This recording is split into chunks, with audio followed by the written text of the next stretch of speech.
Good morning, class. The topic of the day is Fire and Ice, written by Robert Frost. Poem number 2, First Flight. Okay, so here the poet Robert Frost expresses the profound idea that the world would end in either of the two ways, that is, either by fire or by ice. It's a symbolic poem, children, wherein fire symbolizes desire, human desire. Both the fire and ice symbolizes human emotions, human uncontrollable emotions, which will probably bring an end to the world, according to Robert Frost. So here fire stands for desire and ice stands for hatred among human beings. So here the poet feels like either of the two ways will bring an end to the fire. Both the components are compared with self-destructive human emotions, desire as well as hatred. So I'll read out the poem once. Some say the world will end in fire. Some say in ice. From what I have tasted of desire, I hold with those who favor fire. But if it had to perish twice, I think I know enough of hate to say that for destruction, ice is also great and would suffice. So, difficult words. Perish means die or wither, which will bring an end, and suffice means sufficient or enough. So, here the poet says that the poet is analyzing about the end of the world. The poet provides and deals with two possible causes, fire and ice, as the end of the world. Both the two reasons are opposite to each other and are equally explainable. On one side of the debate, it's a debatable question, children, wherein some people believe like the world will end in fire, while some believe like world will end in ice. So, on one side of the debate are those people who are in favor of fire. They believe that it will be the heat and passion. Fire means desire, heat or passion to own something. Fire, the desire, that spark to possess all materialistic thing. That is enough to bring an end to the world. While some say, some debates that the world will end in ice. On the other hand, the people of the debate says that the world will end in ice, that is hatred, and that will freeze up the world, that will bring the world to an end. Now, according to the poet, from what I have tasted of desire, the poet says like, according to him, when it comes to him, he had tasted desire, that is fire, and he holds his opinion. He holds his opinion. He is up with those people who favor fire, who believes like fire will bring an end to the world.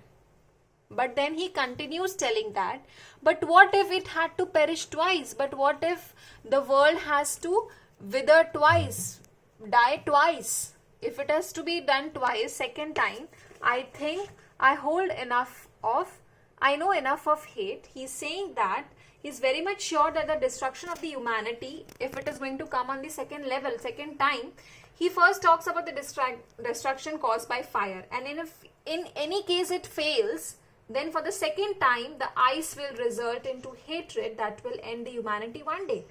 Frost goes on to discuss in more understanded manner the power of hate, which is symbolized in the poem by ice. He thinks enough of hate is there, enough of hatred is there among human beings, and that is great enough, sufficient enough to bring the destruction to the world. The poet thus wants to convey that only love, equality and mutual understanding will bring the peace in the world. Understanding, sympathy will help in establishing peace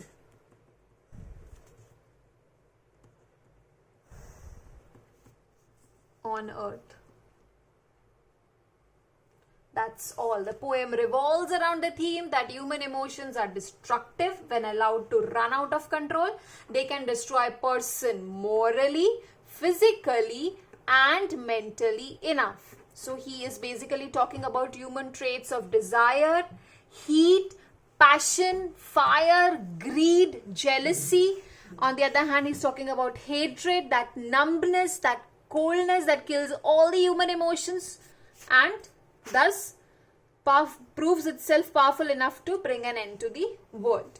Now we'll quickly go through the literally devised children. First we'll look at the rhyming scheme. Fire, desire, what else? Fire again. So A. Hatred, B. Where else we have hatred? B. Great, B. We have two B's, I guess. Okay, sorry, this is not hatred. Ice, B. Twice B. Ice again B, and suffice B.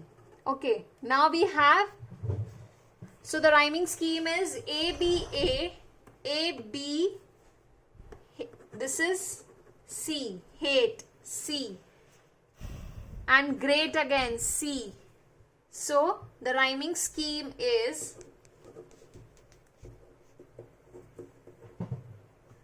A, B, C, B, C, B. Fine, children. And we have some say, anaphora. The repetition of the same word, same phrase in the consecutive line. Fine, anaphora. Then we have some say the world will end in fire. Alliteration. The repetition of the consonant sound in the same line to create a poetic effect. From what I have tasted of desire, I hold with those who favor fire. Fire. Alliteration again. The sound of fur is being repeated. It's all symbolism. How? Fire stands for desire and I stands for hatred. But if it had to perish twice, I think I know. I. Repetition. The repetition of the same word in a same line to create a poetical effect. To say that for destruction, ice is also great and would suffice. That's all. So we have here symbolism, alliteration, repetition, and anaphora. And the rhyming scheme is A, B, A, B, C, B, C, B. That's all for this poem, children.